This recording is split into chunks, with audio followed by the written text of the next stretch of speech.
Okay, hello everybody. It is September 11th, 2025. Obviously, this is a day in which we remember the terrible attacks that happened 24 years ago. I was in college when they happened. I remember watching the buildings fall on TV.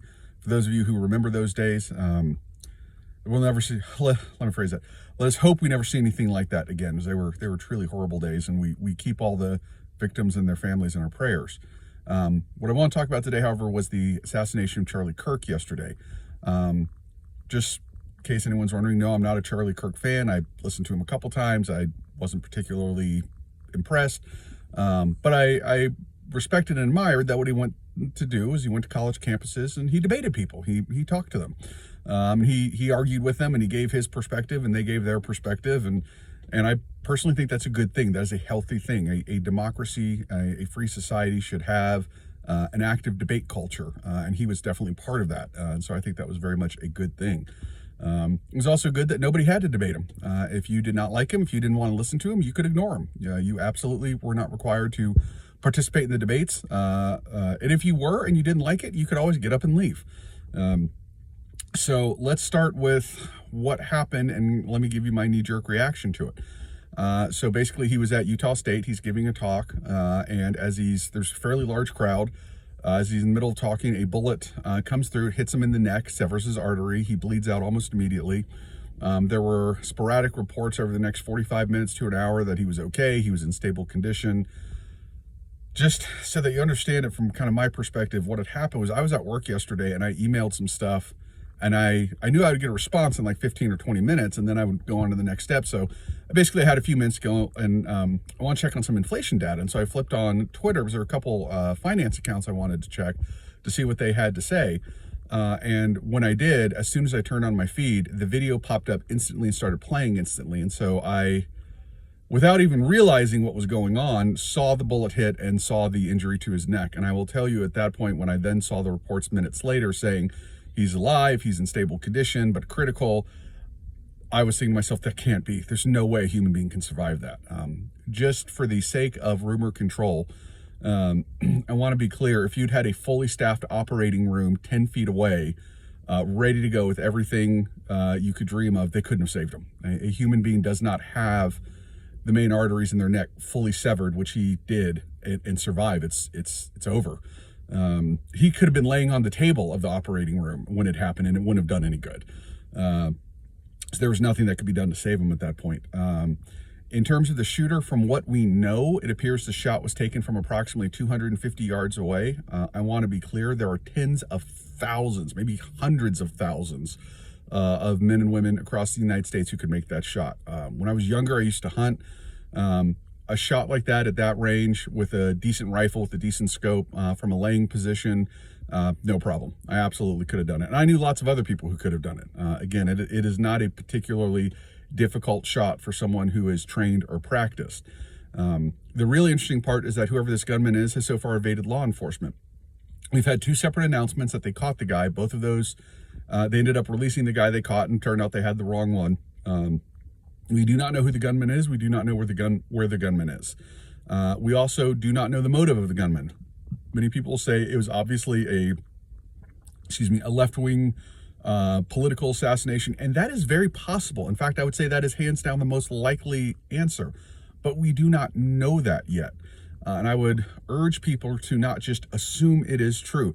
It may very well turn out to be true. In fact, I think it is the most likely explanation, but we don't know for sure that that's what it is.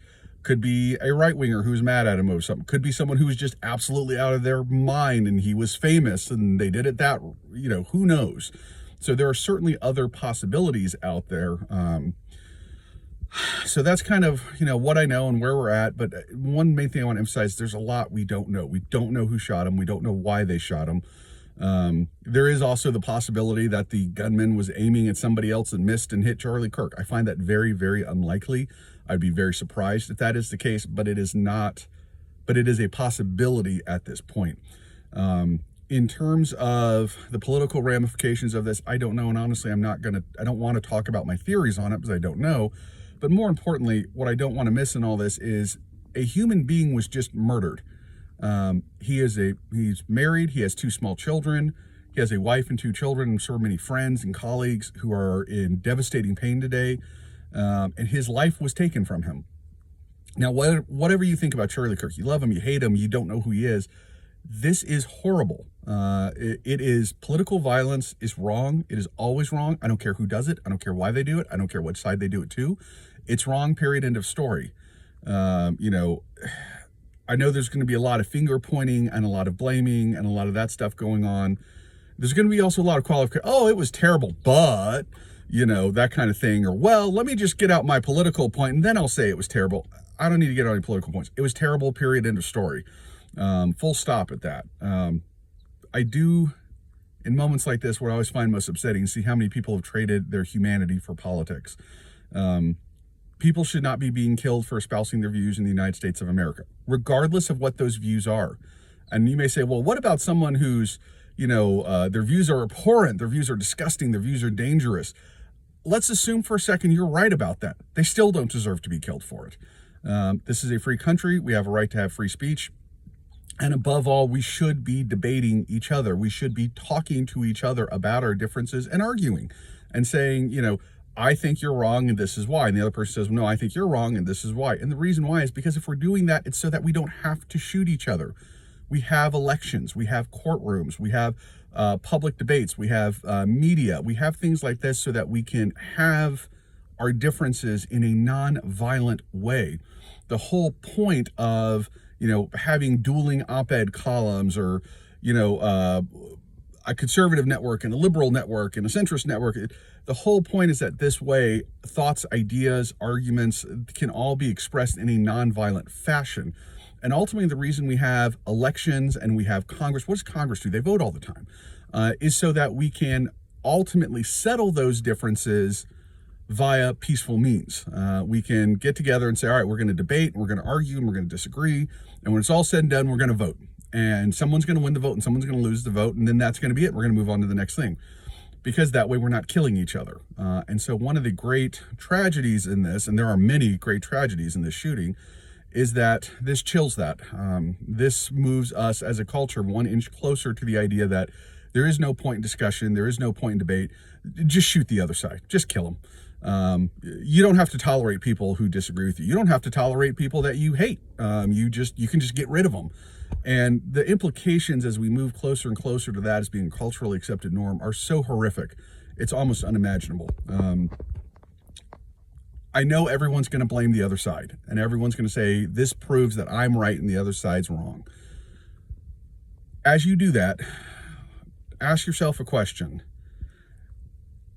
Is my humanity worth my politics? You know, is it worth it to see the world in a lens that everything proves I'm right, everything proves the other side's wrong, and ha ha ha, they got what they deserved when terrible, awful things happen? You know, I know everyone, I'll pay lip service. Oh, I feel really bad about it. You know, not really. I'm kind of glad he's dead, that kind of thing. If you're at that point, think what you have given up for those politics and think what those politics have cost you as a human being. And ask yourself, is that really the road you want to take? Is that the life you want to live? Or do you want to think to yourself, maybe, yeah, politics matters.